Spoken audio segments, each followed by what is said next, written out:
Yeah.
Faifekau Amen.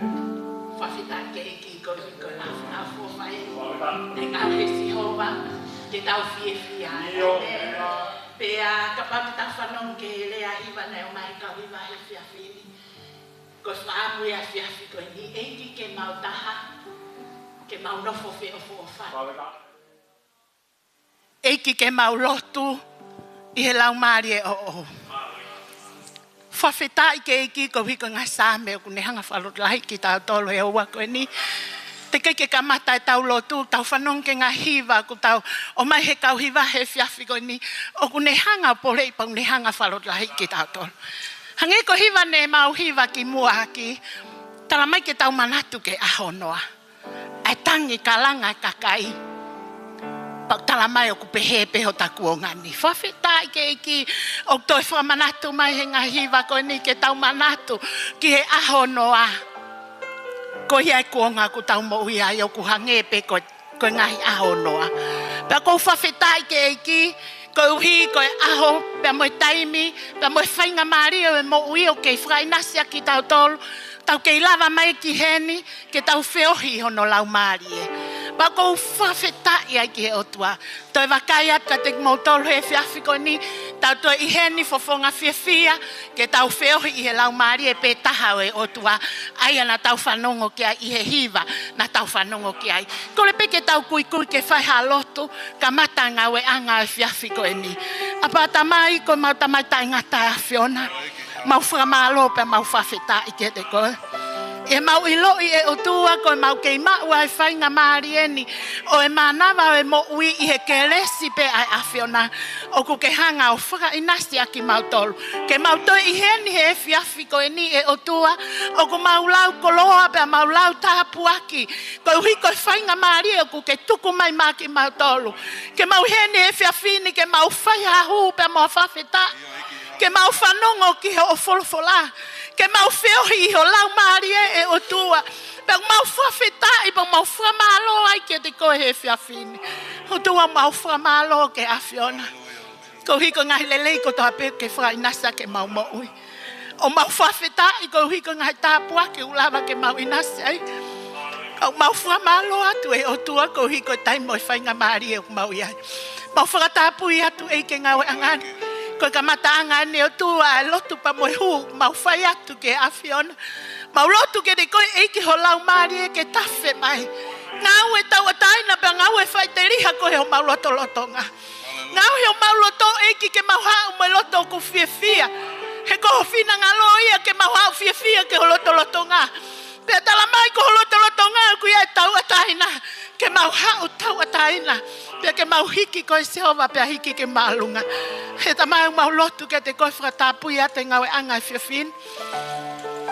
Tuko tua ke mau kau whakatapa mo lau maari e he whiawhin. Tongo nia ki mau tolu i he hiva. Pea mo e paso mau ni maa. I he lotu pa mo e hu pa mo e whawheta. Ka mau ka whanung ka wholwhola tuke whatou ka tea tutuhi mo e tahanaki. Pea tuko e tua komuni ho mau loto. Ai whikau ko tuka te mau tore ako en ke mau whoki pea moia.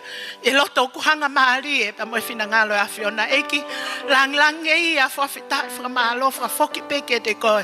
Ia kalaisi su ko mau eki ka ko mau whamo ui. Amen. Amen. Whawhetai ke eki. Aho whiawhia eni. Ke mo ui. E ku aha ke aneuhu pa ko whawhetai ia eki. Aha ka nehu pa whai kumi ke he otua. Kei ke ngā taima mo taimi ke whakahiki ki ia ia sihoba. Ka inga, ko tāpu ake, nai whowai mo i e pompongini. Ai tōku lo i mātāpa whanonga mai he hala. Kei awe ape hoku lo tohe mea whai he otua ape mako. Pompongo toa pe ko wāhake. O ko whaam ke hanga whakahiki ki e otua.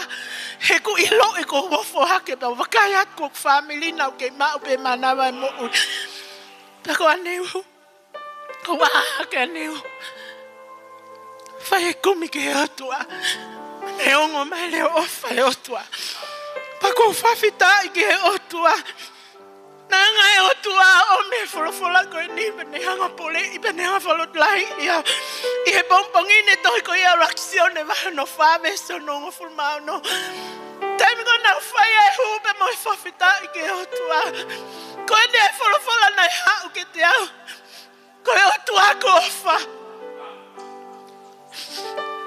be ko ia ku I he ofa fafita I ke heki ko ia ku no fo I he ofa o ku I he o tua ia sasi na kongo he pompongini ai me make fo he o tua be ma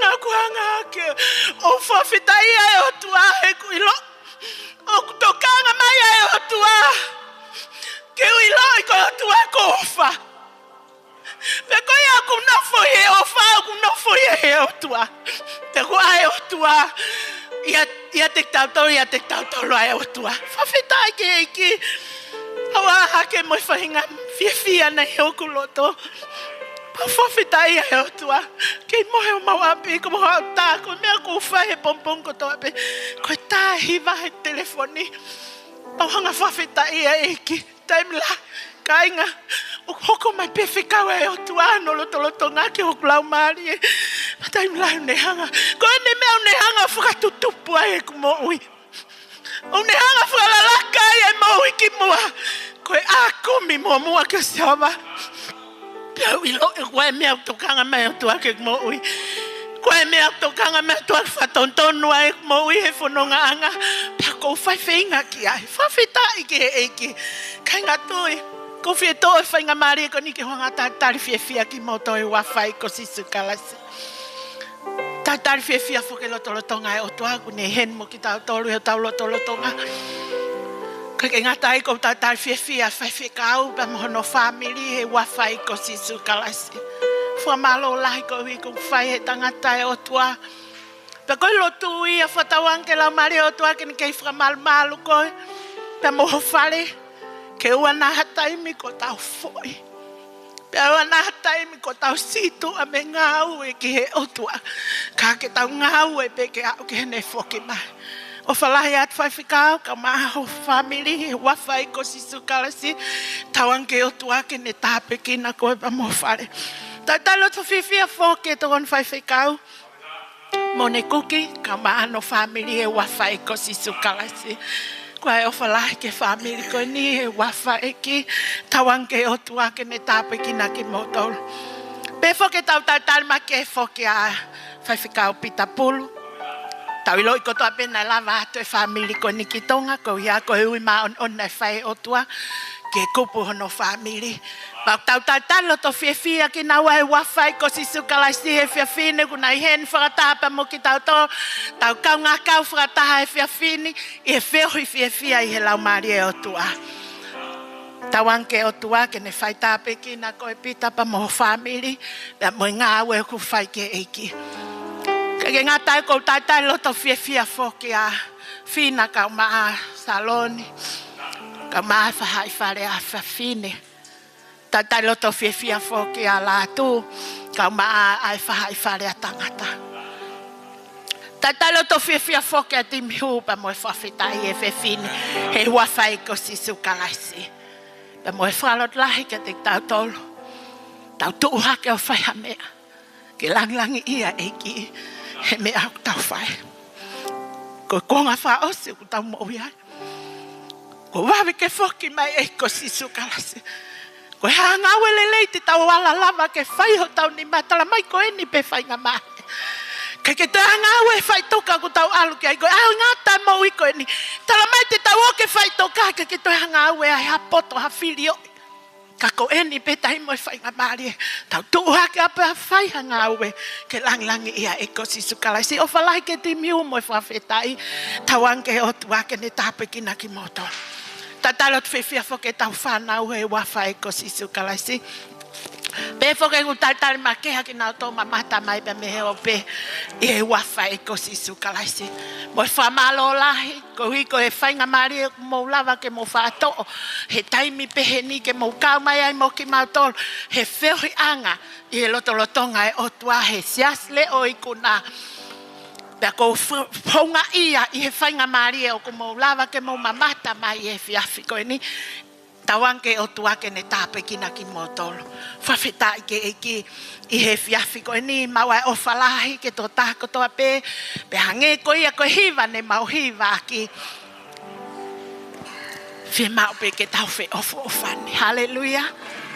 Whia mau pe ke tau wala ni ma whakata.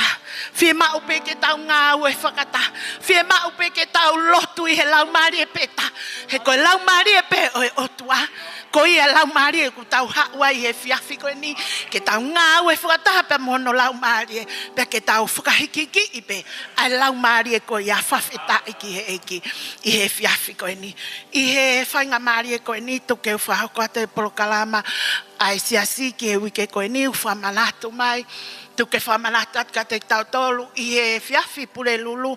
Ko e hoa lotu, e whiawhi lotu hufia ia ai siasi.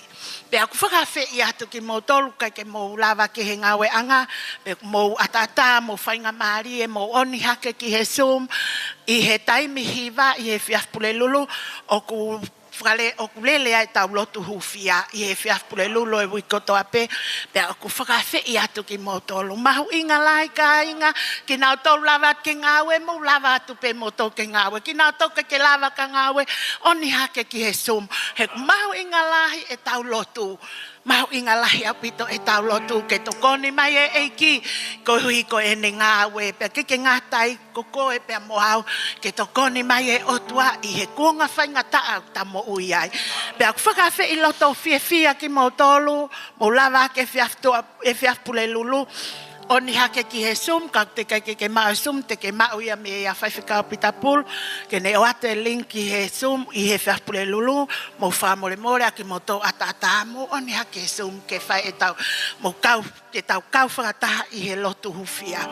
Pea ka ke ngatai, whamanatu at ke he iufo, kwawe pe alo e tau, ai taimi ki he tau whakataha I he mahina katu, whakaampe ke whakahoko ai iuf, ke ki he taki ai iuf ke whakamahino ke tau whanau ai mea koe o ku nau whai te teu ki he tau whakatataha hoko mai pea koutui koe whanongonong koutoi ke whakahoko atu tuk whakahoko atu e Faifekau I hile tau lotu ka kua ha whanongonongo e tuk whakaha atu I he whainga maari e koe ni o tuku atu ia pe kua tāna e hoko no awha ere I he wike koe ni ke ne lava mai ki moani ke whaiha lotu pia maau.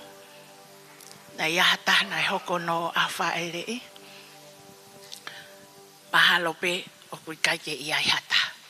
Whawhetai ke eki. Whainga maari e koe ni o ko whawhi loto whiawhia ki mou tolu I he whiawhi koe ni kai ngatui. Mou lava hake ki o lunga. Teu ke tau... Teu ke tau hake humo e whawhetai. O ko whawhi tō tahu me tāna ke tau mai vai ongo fulu. Me hake peki o lunga mo vai ongo fulu mo me au wha. O teu ke tāna ki. Kore ki kauiwa ke nau tāma ki hiwai taha. Kore at ke tō taha. O kune tāna ke tau mai me au wha he whiawhi. Fuaki ki eiki peake.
ke hoko ate o tua na mo I fai to tonu ke afiona e tapekina kina tolo e o tua ka maa o tua kina toka ke lava fai hafua ki ke tapekina pe afiona ko wi ke na lava fai hafua ki ko wi pe ko na we afiona e ki ko lea o fani tu watu e ke afiona tu ke maungawe au nga aki pe maungawe to tonu aki pe sino hamai e o tua afiona yo siasi Paulo que te coe o tua, fai tawania pa fai tapekina me au fa ko toa pe fua ki e wafa peho alo ko si su kalaisi ka ko mau so ko ui amen amen amen fa feta ki ta hoko mai ni ki ta mi o hu me mo fa feta ki amen fa pe fa fino ko ke la fa fia mai ke no to mai o tua ta ko na mo wi ki ta me ni na ku fia ta ai ta me o hu ma mo fa feta te to ui o ke lo tu e he ngahi me a ko to ka ko ta me hu mo fa feta ka ke la ba ke to ui ki he ko I loi mo hu me mo fa feta ko ta me o ta la no ai la ma ye ha mo to na e o tua ko fa feta ke ki fa fe lo to fia ke mo to lo he fia ko ni ka ina ke ta lo to fia ta mini I ku ta ha pe ko wi ke ta ha pe ke se fa fe ka ko ta ha lo ta mini ku ta mo I fa ko piko ta ha pe ku ta mo pouring he ha ke lo to na fa no mo mai o ko mo wi no ko na we ko be se ta ne fa na a ko ni nga wi ho ta lo to ke ta ha fa ko piko ke ta ha ke lo tu ta mo ta e o ri ia mo lo na we se ta ni ko ni ha pe ke ta ha asi ta mo ko ni ha pe o ta ma te I be fa au ki ta to ke ta ha asi ta ko ki ko ai ke ha ga se o ba tu ku ma ka ta to Ngahi le va se o ki tau to. Fa pe fia fini ke tau ha lo to tau atai na fia fiko ni. Ta mini tau o mai fa piko pe ta to ke lo to nga to fa no mai. Ta la mai e lo ma va hai hono taha wa veso no ngofuru mata ha. O wala tau fa piko he nga we kai ha pita pulu. Loto vela he tau ki amen ko fa nga loto vela ya fa me fia fiko ni ke tau hi ia ke o tua nga o tua fa fita ke ki ka nga tu ko tu ke ka hiva ma hiva manga hiva fia fiko ni fa ampe ke tau fia he fia fiko ni pe ke ato tau ni ma tau fa fita ke ki hallelujah fa fita sisu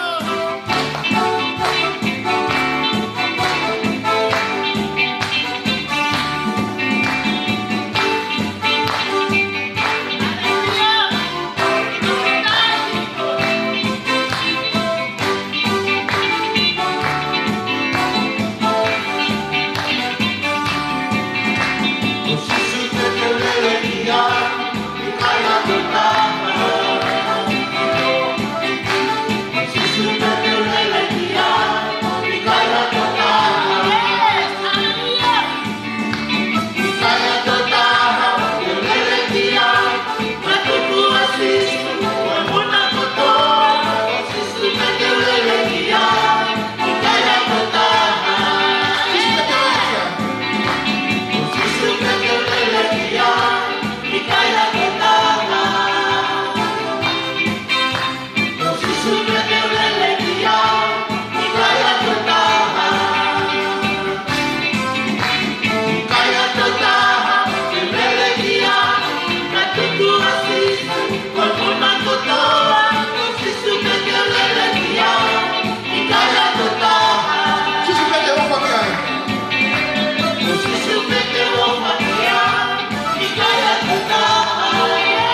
Hallelujah.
Ikai hata e kaka, o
mateu teu. Koe mo ui, ke mātu aki hiki homo whalala ke te au pēsova. He mala ia e tangata u whalala ki he tangata pia nima aki ai takano. Oku mare hona urato mea te au pēsova. Ka oku manu ia e tangata u pēsova u whalala ki te ia. He kohono amanaki lelei a ngāsi o. Koeni ai kuonga ke whakama opo ai homo toka ngā ke te au. Hiki hake homo fofo ngā ki he mou ngā. Ai aku hau mei ai homo toko ni. He wakai ko au sihoma o ko awhioi ai kuonga koe ni. Koeni ai kuonga tutu marie. Koeni ai kuonga taimi tari hu. Ie whainga marie ko tobe. Ke whakama opo ai homo toka ngā ke te au. O pēshowa koi au kui ai a teri ngā. Ke whakawhanongo ia ke rea lau marie. Koene ai kuonga ke whakama opo ai. Homo toka ngā ke te au pēshowa.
mau whakafoki a lai. Ai gloria. Ai nau katoa me. Mau hu me moe whawhita ke a Fiona. Mau whawhoko katoa me ke te kohe ku tau me ia ma moe a Fiona. Ke langlangi ia me hua whalele a Fiona. Ia kalai sisu ko mau eki. Ka ko mau whamu ui. Amen. Amen. Whawhita ike eke. Whawhita ike eke. Ki amo kongo i o hene lau maari e o tu amo ki tātou. Hono lo tolo to ngā ki a te tātou. Ka pauna tau whanongo lelei ke whikau nai om ka te tātou e lo tolo tonga e o tua. Whe mau mai o tua ke tau whakatokanga ke o tau whawhonga ki e o tua. Na koe ni pe taimi ke tau whetuku tuku ai tau mea ko toa pe ki e o tua. Kainga. O kui kai mātou konga. O kui kai mātou taimi. O kui kai mātou aho. Ke tau tolo iai e tau ngāwe o ku whai ki eki. Ka ko eni pe taimi. Ka ko eni pe aho. Ka ko eni pe whainga maari e. Ke tau hoko atu. Ko e tau tai tangata. Ke whakamaui halau maari e ke preanga atua. Pe tu ke ulu a te mama e hotoa ki tau tolo. Ke mo ui hanga hi lau maari e ngai ako ini. Ko le peke kau hiwa ke ki toi whakaloloa. Te mau whai ata hiwa i he whiawhi ko ini. Ke whakawhi i aki. A e toko taha o kone hanga o mai e wholofola e otua. Ka te tau tolu i he whiawhi. Hallelujah.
Tua whaftai whamalo ke o tua.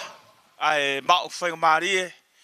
Ki hono kei malanga I ai wholofola e o tua. Praise the Lord. Pe I kai ke ngata I kou lau koe whainga marie mau pe I whainga marie kou mau. Pe I he whawhini ki mua ke whai haki vai wahe I he whawhini kou tau mua tuka whaftai whamalo ke o tua. He tau kei mau whainga marie. Pe o kou tui koe tā puake e tau mo ui, he tau kei mau ai whainga maari. O koe pe whahinga ni o ko I kai toi ai. Ko nau tā koto pe me whaitoka. Pe ka pau koe ke nau alu ki he wani, ma hau nau tā koto pe una osi ilo honda wiku anga.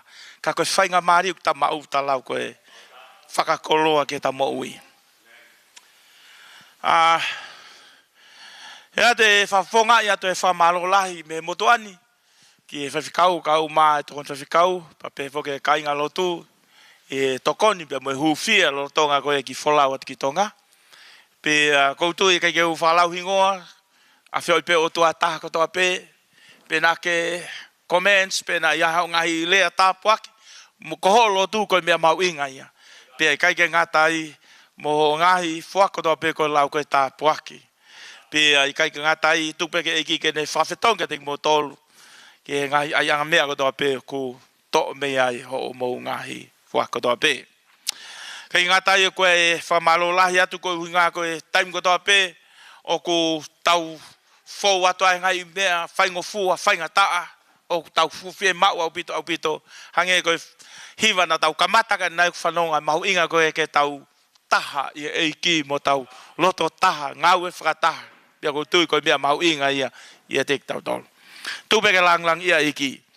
E via vini ko whaama e via ko ni ke huka fofolaki he tohi maa ke vai hono valu.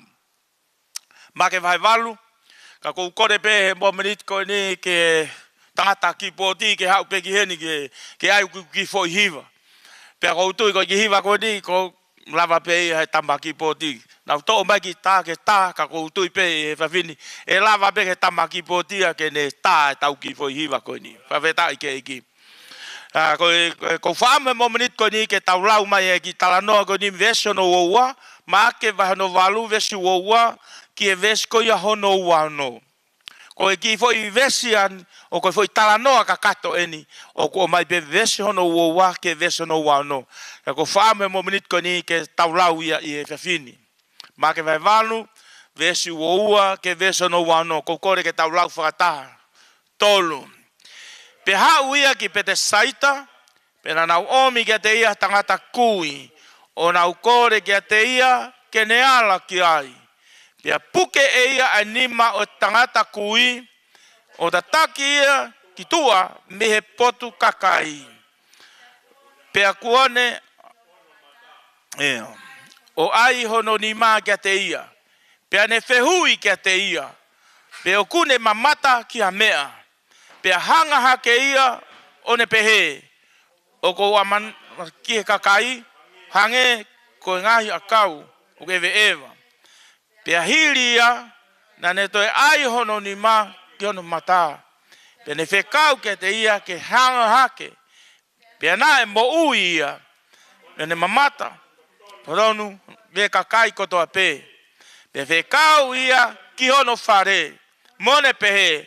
Oua na ke alu ki e potu kakai. Pe tala ia ki a taha i e potu kakai. Whetai.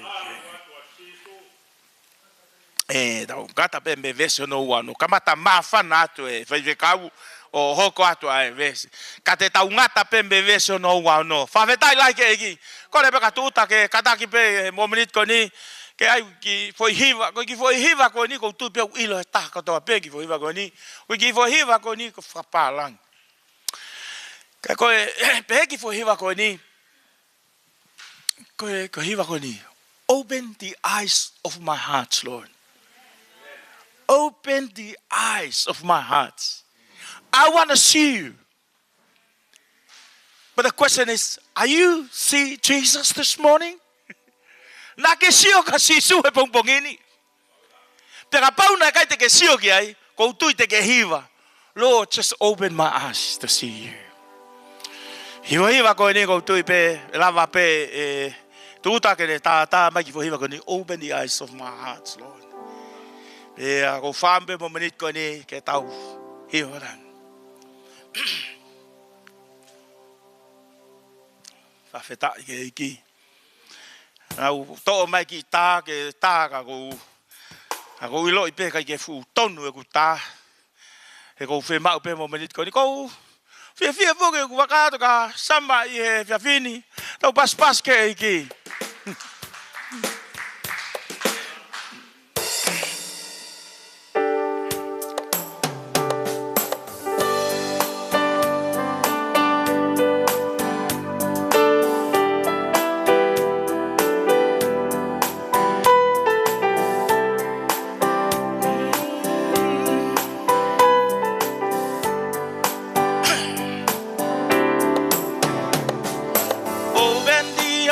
Of my heart, Lord, open the eyes of my heart.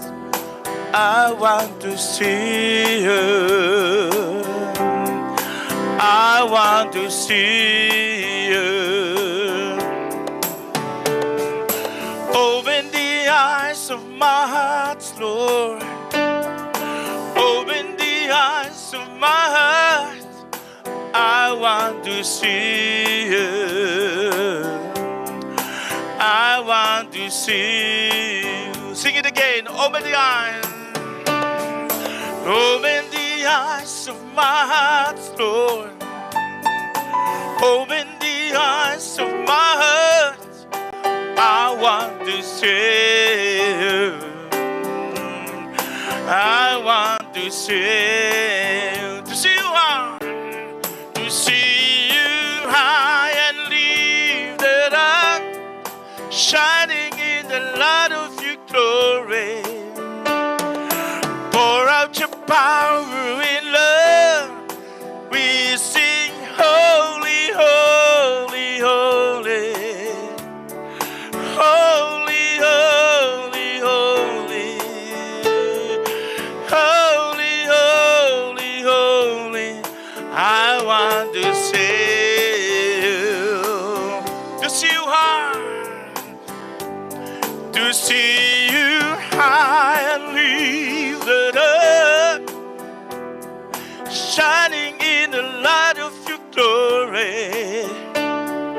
Pour out your power in love. We sing holy, holy, holy. Holy, holy, holy, holy.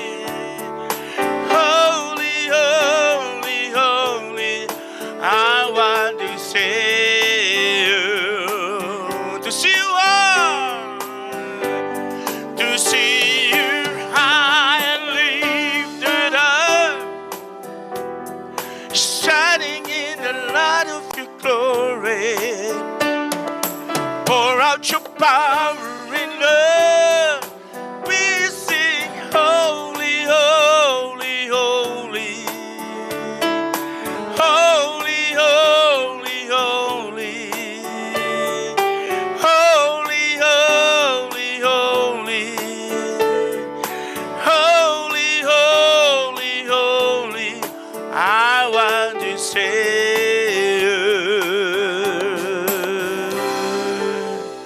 I want to see you, Lord.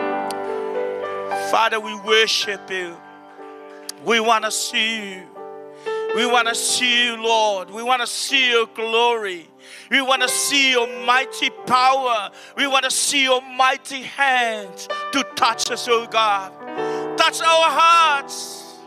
Touch our mind. Touch our life, Lord. We want to see you. We want to see your glory. Tua koe marotu ia tamai ke ala mai ai lau maria ai afiona o ke ala ke mau ngai moi. Glorify your name in Jesus' name. Faifekau ke ko kore peka tuta ke tupeni. I'm not very long today. I'm going to preach very short. Very short today. Because God's touched my heart while we praise and worship.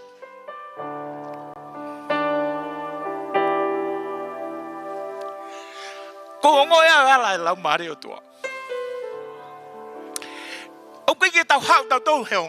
I feel the touch of God in my life.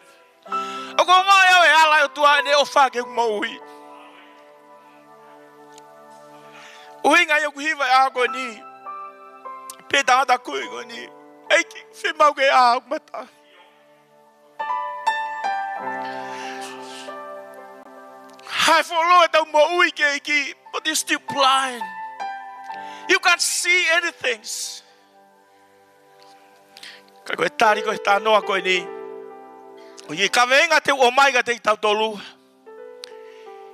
You need the touch again from God. Some people, they don't need to pray. Some people, they don't like to come. But you need the touch from the Lord. Second touch and everything's completely healed. But in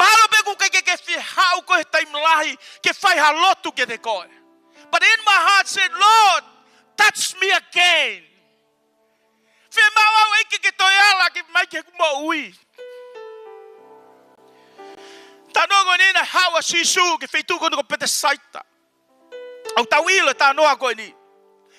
Because the hawa na taumua peia ke tokota ko tangata kukui.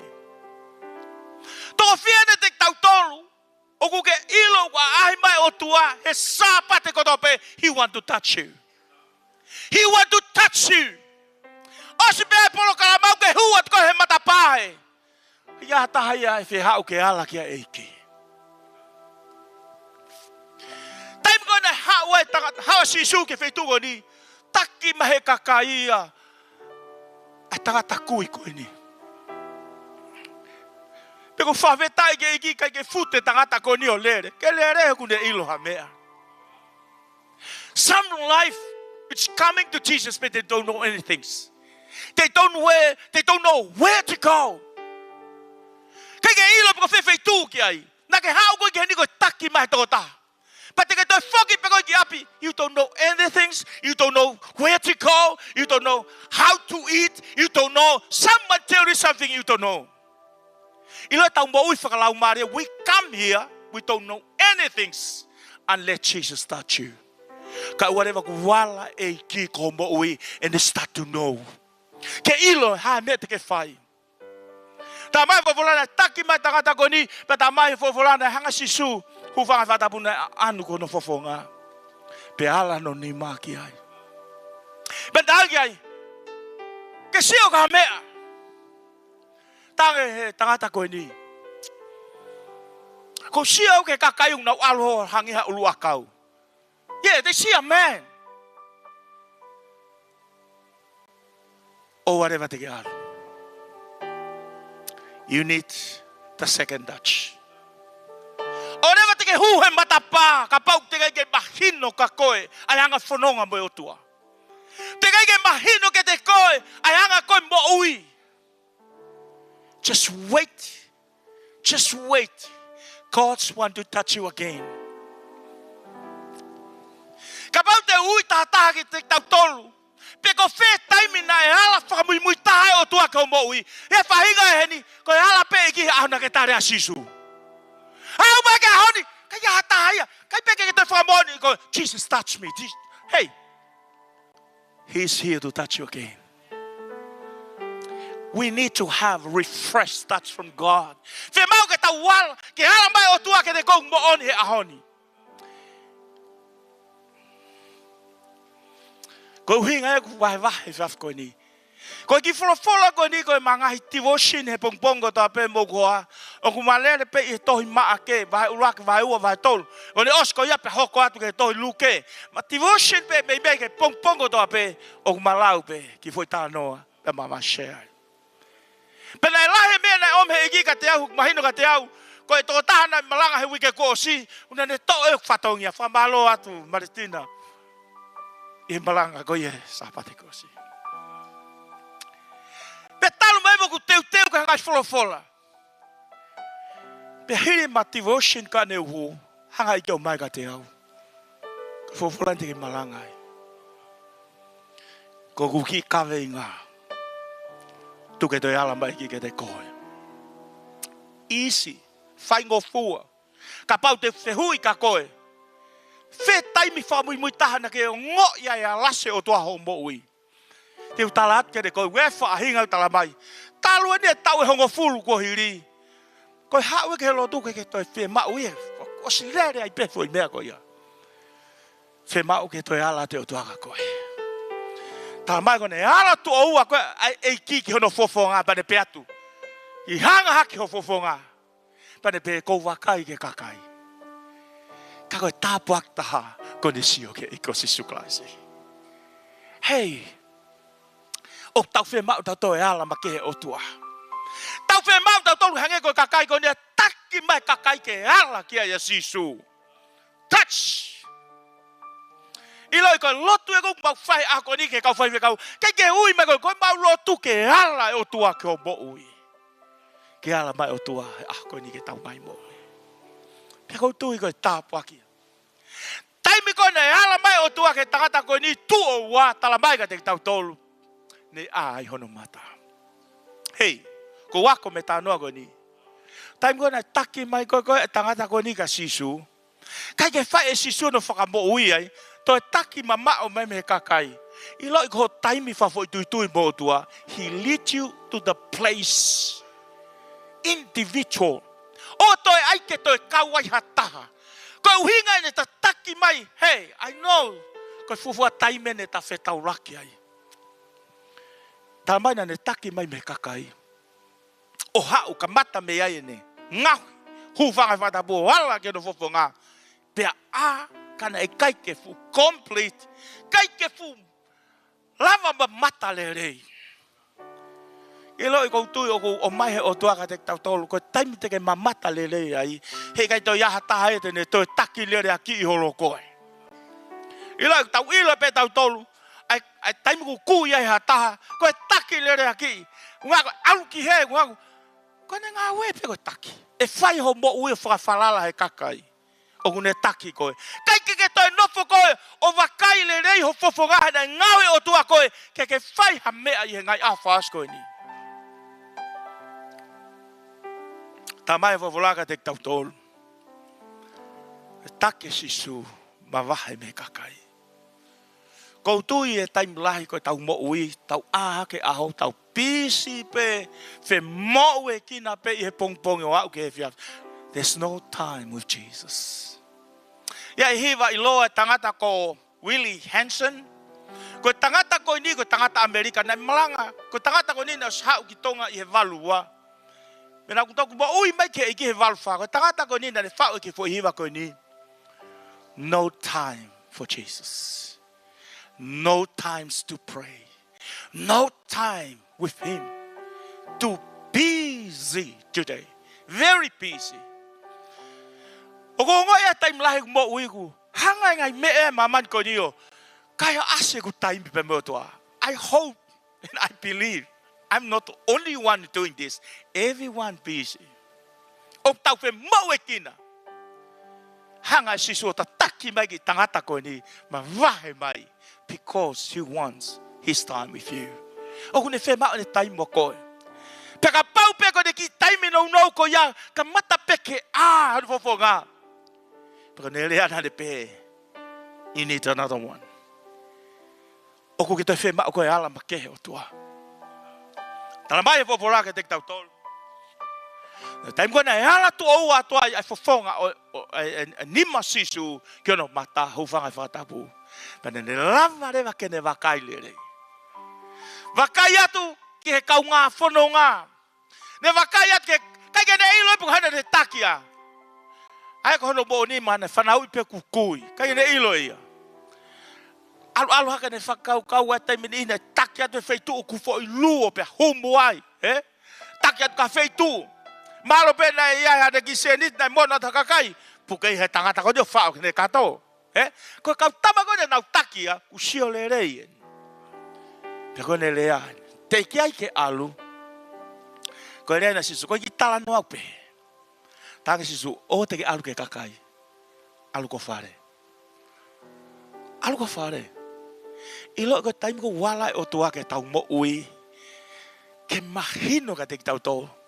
We show up in our house how God touch us. Te tau ilo tau tō e ilo tau api. O whai ala e ki ke tau mo ui. Tau whoki atu e tau api ku. Tau ngoi tau tō ku liriu e tau mo ui tau tō. O ngoi, hei, tau whoki tau tō ki api ku ke heia. Oh vare. O vare peu se pani te hu atu e waifia. Meu hoka koe. Something changed. Because Jesus touched him. I loka taime ko ke aloe ko api. Tanga sisu, te ke alu ke kakai. Ha taunu ko api. Koe talaloto ko a koe e prove ho api. O koe liriu. Tala he waifiu ku liriu. Tala use pani te ku liriu. Peka pauku ke whoki ati. Pea moone lea ka kauni wao. Nata tau ai pe. You need a touch today. Ke whe mau koe toi. Alama ke ma e ki kio o moui. Ia a koe ni. Peka pauku toi tua tolu tua wha. Koe toi lahi ange ai ngai mea whai o tua ka moui. Touch again, Lord. Kai ke heni a sino e ki ke ta wala ki ai. But his presence is here. Koe lot lotonga o tō kui hen. O ki tau tō. Koe rea si su te waru. Hoko mau whawhetongi koe lau maria maunoni. Pea e ia te kubou tōru. Koe lau maria maunoni. O kune whai ala ke tau mo ui. Ta mai a te tau tōru he tohi. Sione vai hono wanoa. Sione vai wanoa. Nai hoa ia si su kene kaua konga. Pe. Mo mau e lau maria maunoni. But it's not enough. Talanga sisu, hei kai ke ngata he. Wait. There's another ones who are coming. Wait time lahi ku tau foi whakau ku tau mau lau maria ura pe lau maria manoni pa tau wheu ngai. No. We need to wait again. There's someone gonna come up again. The Holy Ghost coming again. Vai wanoa ia. Ho lau maria manoni o ho ke te nau tolu. Pe tala mai ke te tau tolu. Hau ke vai urake tohi ngawe, talaka sisu, ore te moalu. E to hifo lau mari manoni. Hallelujah. Pe hifo malo lau mari manoni, whakafono ki mautolu. Kai ke nonga kakai, ai ka wako ngai, he uraki ho mai pem, lau mari manoni. He ko nerea ana talanga te inautolu. Manatu e baptiza ki mautolu ake vai e sione. Kai aho si, eha, baptiza mo dola ka. Lau Maria pe moe afi. We need just more presence, more Holy Spirit, more fire of God to touch our life. Kainga ko tu he a ko ni wa tai mini ko tau hau hange ko ke peke lave ke lotu ikai. Ko hau ke lotu is normal peke tau mo ui. We need the touch of the presence of God. Ko tau hau to ke o tuau kai ko hanga whai pe, kau tau hau tau tau, ke toi ala mai lau mare o tua, ke tau ngai moui. Ala mai e awhi lau mare maroni, he koe whatongia e awhi lau mare maroni, kono whakawela e tau moui e tau tau ke o tua.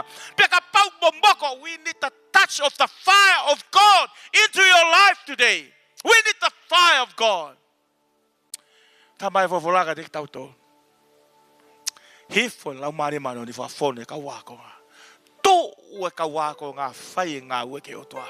Iloi, koe tau kei pas pe ta tolo ngā ue ke tawha aki, koe kai ke tau Te mau e ala mai to ala mau pe e ke mo ui he sa pate ko to pe ala mai ke te au. Tu ai pene toa ke te koe. La tu te teo he malanga, pe mala tu hallelujah, ulo toka fire foke mo ui e time ko ya. We need to touch from God. Pas ke iki. Hey, I'm talking when God touch you, He will change your life. You gonna preach the word of God. Te ke malanga I ko fofola tua. You tat ke te koe. Kau a ko ngā koe to mo kose mo ui. Ta wilo be motua ko malbung mai ngota tau. Ko e to hak to I to hak. Ho e mana ke sisu. Mandange tatari. There's another touch gonna come. When the Holy Spirit come, man. Now see all that change the mo ui. Hey, ko time ko to be fafe. Mei mo ani. What the hell go fafe? You come with that desire in your heart, Lord, touch me again. Change my life. Eki mea ngau ke mo ui. Okay, ko malanga ke faifekau. When someone touched by the fire of God, then they liliu e ho mo ui. Ta mai ke tik tau tolu. Hi folau mari mano ni liliu na tolu. O ku kai to ke ai ala mai ko lau mare o tua. Mo tangata ko I to iskeri vai fafitu na al ko fua ko vai. Ki fanonga ta no akere. Ala tu pe ia fua aluhake ke tungai vai ai vai. Toiriat mo ki upite tahafe aluhake ki he tui. Toiriat mo tahafe aluhake ke kongaloto. Pake ilo ai koe funga touch ai o tua ko mo ui. Ka klase di ko mua va epe. Pata mai vovola tene toiri mo ki upite e tahafe. Pane aluhake ko vai ke fai ai ha. Kakao. You know the presence of God. Okuti peni pe me te koe hoanga unu ke otua. Tala mai e fofolaka te tau unu mai ke te ia pe te ne unu mai ke te koe. I loi otua kune alasi pe a whahinga mo ui. Oku malawa ke tuku lolo pe what ke te ia. Mei ose malanga ko vai. Unless you get my points. Every Sunday the presence of God here. Seek for someone they need a touch from the Holy Spirit. You know time ko to pe. Lahi au pita whakafe ia ke mo ui pau. Ala mau pe au ki mua. Wa taimi lahi pe mai. Koe whaianga hala. Hake whakaului. No. My heart, I really want to be touched by God. I want God touch me. I want His presence. Taimi ni iu tō I lalo tangi ke otua. Because the Spirit of God touch me. Ilai taimi wala e otua ko mo ui. Ka pau pehe tua taha. Wano ka tua ua. Wano ka tua tolu. Ue kalase niko ne alasi tua taha pe otua mo ui. Lili ue mo ui. Whono ngaki pe mo otua. Lili ue otua a mea katoa pene fohe mo ui. Ka mana ke hau ke kui. Mana ke hau ke noa tike lea. Ka mana ke hau ke turi tike whanongo ke otua. E whiaf koe ni. Asa malanga te utakere koe. Iloi o hau ki he ni. Ko pas ko hange pe ko kakai ko ni. Ko taki pe ka sisu ke ala ke ai. Ko kore ke kui he mo menit ko ni. Hallelujah. Ki mua ke whakao si. Ko whaambe mo menit ko ni te tau hiva mai fo hiva ko ni. To get a touch from the Lord is so real. Pe ka pau ku ke henu ke whe mau e ala o tua. Hei kai te whakawhea hata. Just depend in your heart if you need a touch. I believe the Spirit of God is going to touch you. O ko ata o ritan ke te koe. Whe mau e ala mai e ni mai o tua ke te koe. To get a touch from the Lord is so real. Rise up your feet. Ko kore ke mea ki o lunga. Whe tuko tau pe ku ke mea mai mea he o pe te u. Whakawhe koe. Whakata holoto e malape ke o tua ke ne ala ke te koe whe tuki ai. The presence of God is going to be in. To get a touch from the Lord is so real. To get a touch from the Lord is so real. Whawhene kau hiwanga na hoki moani. To get a touch from the Lord is so real. If you draw unto Him, if you draw unto Him, He will draw to you together. The Lord is so real. Faifekau ke hau ki moani ka pau ke te maala make. Ila tau whanau. Sometimes now sensitive ke lau mari. Fai malanga a tāna hau ai ki tahine. Whavovoa ke tau wona pe ke tau fitu. Man, she was crying while I was praying. I was praying for her. Little girl. Kita hine tau si. How she see? But God saw the hearts. Kilo e mantu e lea sisu. Tu koe whanau ke hau ke wa. Ala ka te ki tau tol. You know, God wants to touch our children. God wants to touch your life. Te mau ke tau hiva pe hiva. To get a touch from the Lord is so real. Oh, to get a touch from the Lord is so real. Sias ko Faifekau. Ka ku ke ngoi pe ko mo wi pe fe mau ala lau mari. Faifekau moment. So real. If you draw unto him. If you draw unto him, he will draw unto you. Will draw unto you to get a touch from the Lord is so real.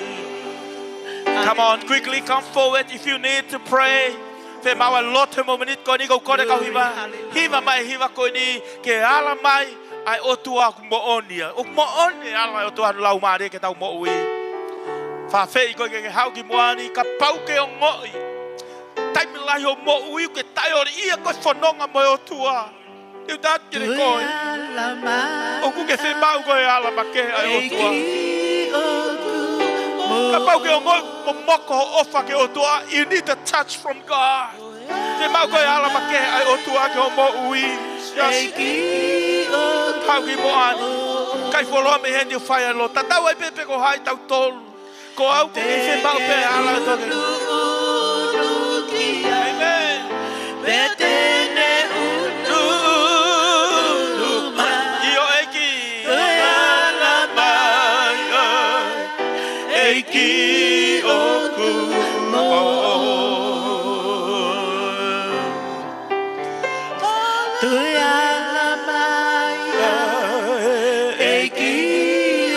Ke ne ala ke ne ko o Faifekau ka pau ke te maha lotu ko ne ke Faifekau ki hau wani to ko Faifekau ko mai tau lotu te mau e o tua ke ala mai tau fato ia no take kakai ke ala mai e lo tonga e o tua te ata he mo manit ko te ne unu mai to ala mai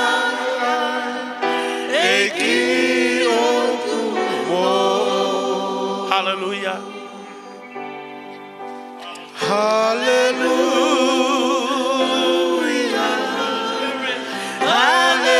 Hallelujah. Hallelujah. Cosisu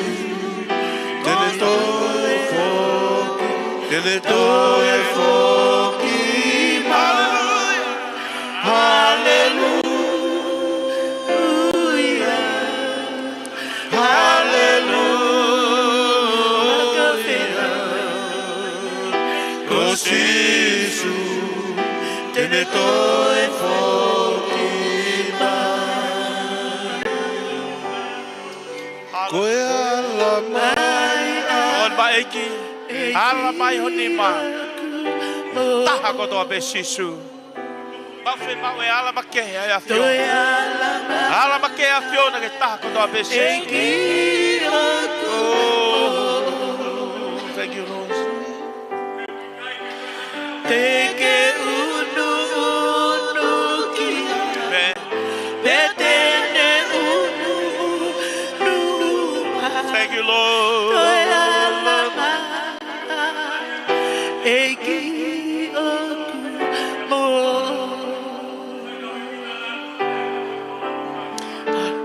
Hallelujah. Hallelujah.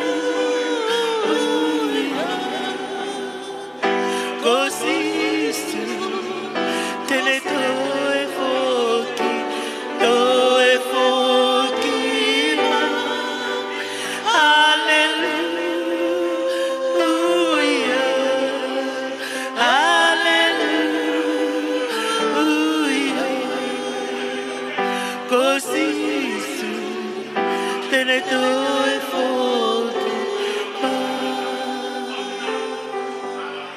Hallelujah, Jesus. Praise the Lord. Glory, hallelujah. Faifekau, sister. Faifekau, get it go. Allo, sister. Allo, sister. Gloria, get it go. Gloria, get it go. Hallelujah. Allo, sister. Allo, sister. Allo, sister.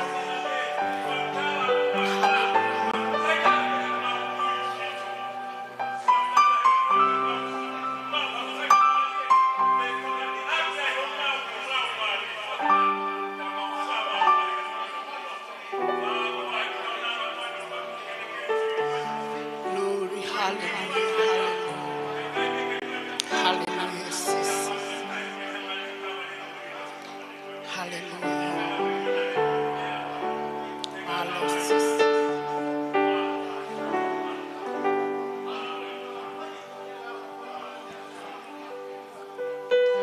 That's true. The Lord is so real. Together, that's true. The Lord is so real. If you draw to Him, He will draw To you, together. that's true. The Lord is so real. better. That's true. The Lord is so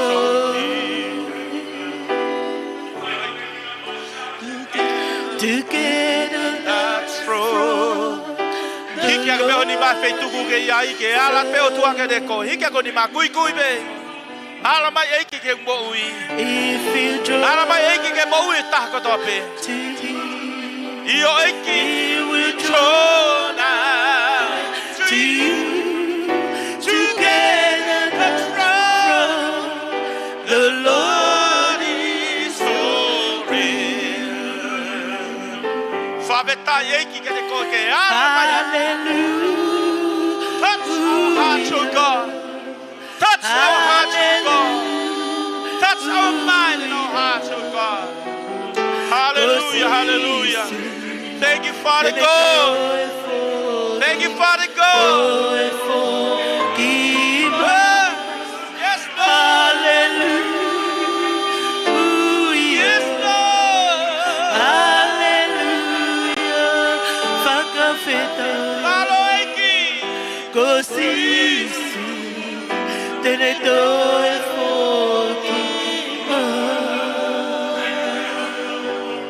Favetai Eki ke de koi, mauhangat ke de koi, favetai. Favetai ke ala mai apiona. We need you, Lord. Hallelujah.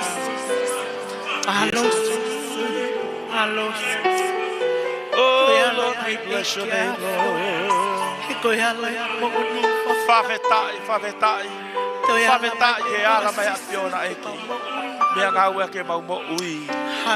Ke lang lang ia apiona. Faifekau ke hau lot fas mo tau tol mo fas mo tau tol alo.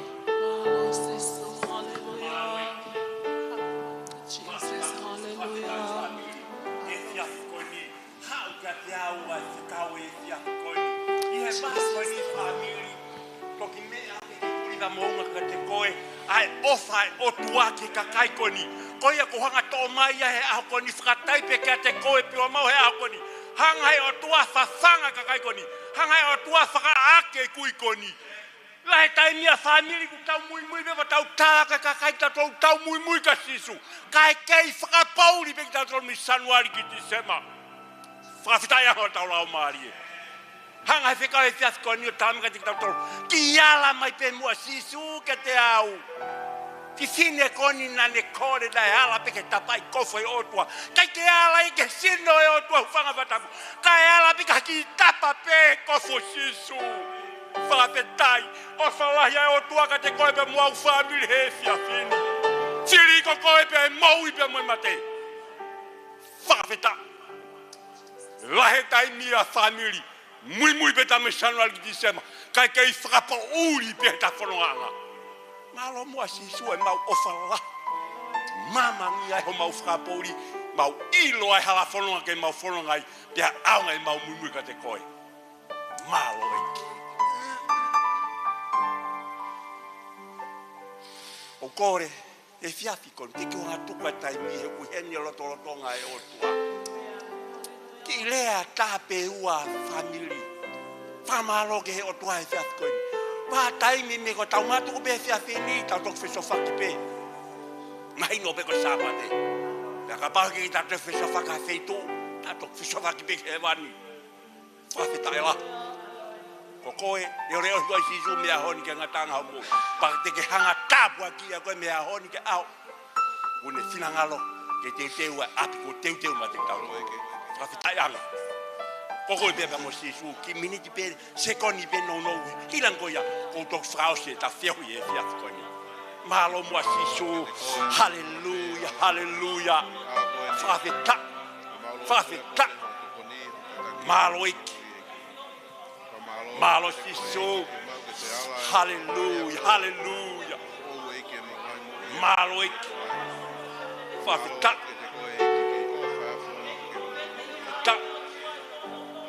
Malo ik, malo siso, malo siso, malo ik, fafeta, fafeta, fafeta,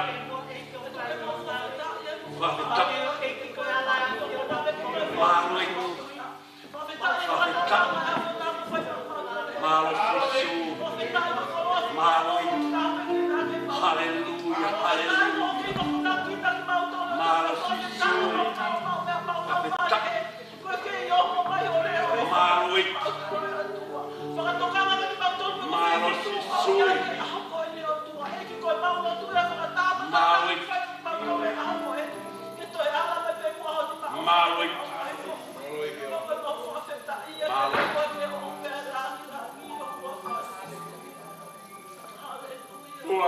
Mas. O koi tui koi taini ka koi tui koi tani. Tui koi ku puloka e mea ku mate, puloka e mea ku moui. Tala ia mahi mo whakamoi. Iti da mo e malo hi reaciona. Mau whakita, mau whamaro lai, koi mau e whanga mari. Koi whanga mari e ku taha peia. O ku tahe pia de hertotonga e aciona. Inasi te heka kai ku mui moki ka te koe. Inasi te heka kai ku tala o fua. Kana o fie whanau kere ofa e aciona. Whakita. Malanga mai hotame e kia e whingau ofa e aciona. Lavi ai ki mau tolu he tiasi whakoroa koe. Si whaita te ki na mua tame e ki. Si ki ta pūpia mono hoa. Koe uhi koe kei wakai e rea ofa e aciona. Ke tapa ke ngā moui. O ku na lava uti ai. Whakita. Ya mau whamaro lai kane koe o toa. E ke ko wot pare koe koe ngasi ngai family ko tape e reo Ikuna he fiat koe.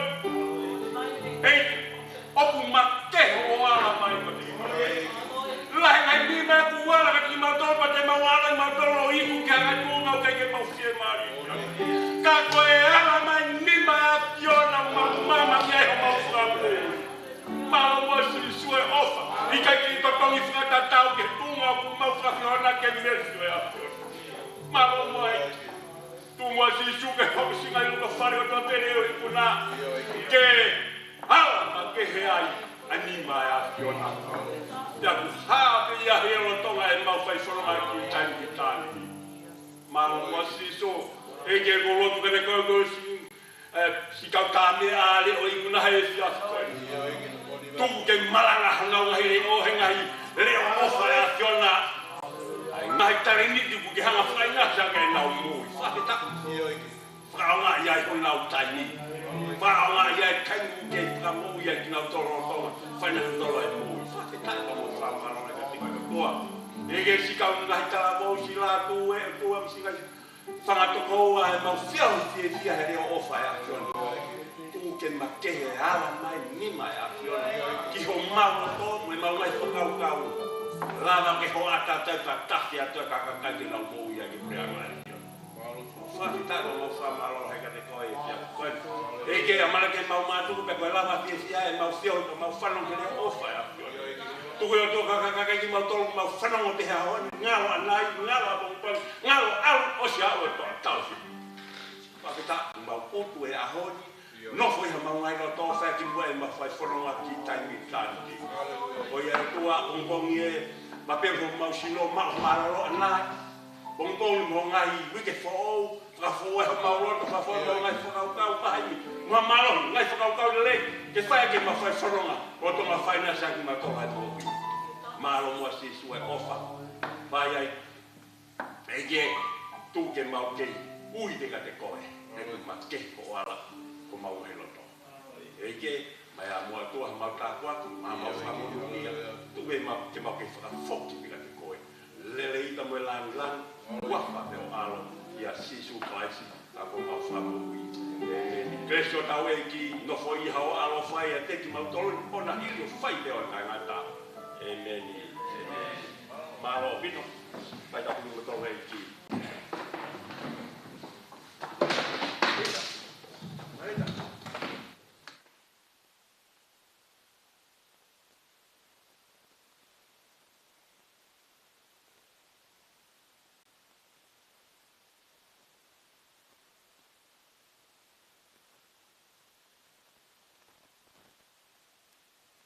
Muy mai que te au que le hange hamane aquí que le fua no colosi e a to be que le hoko o lahi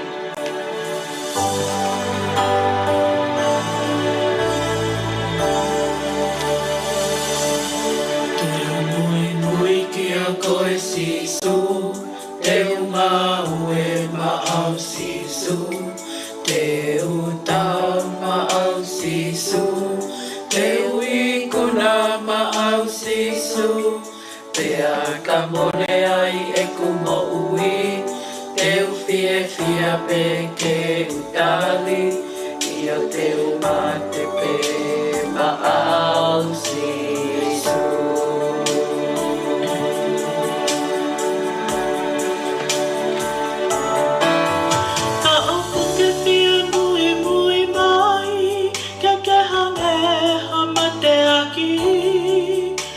que mato aqui fua o colosi perto cu auto que dá ave que assisto no cotoa leongo pe ela hifefe o tau fakatanga te muy atope o a que heno tono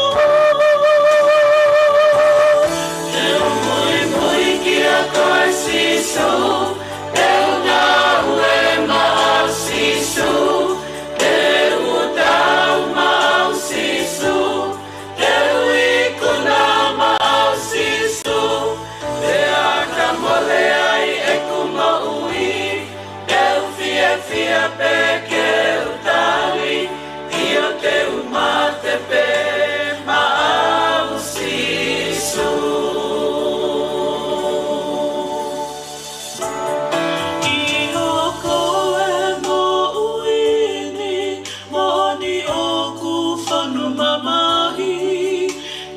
Kata kibe o fua o kolosi ange ko esi pingana aketa ihe halavia talolosa na ke mama hipe mo alu ko uhipe ko sisu ko eni ke fai be ha ofeko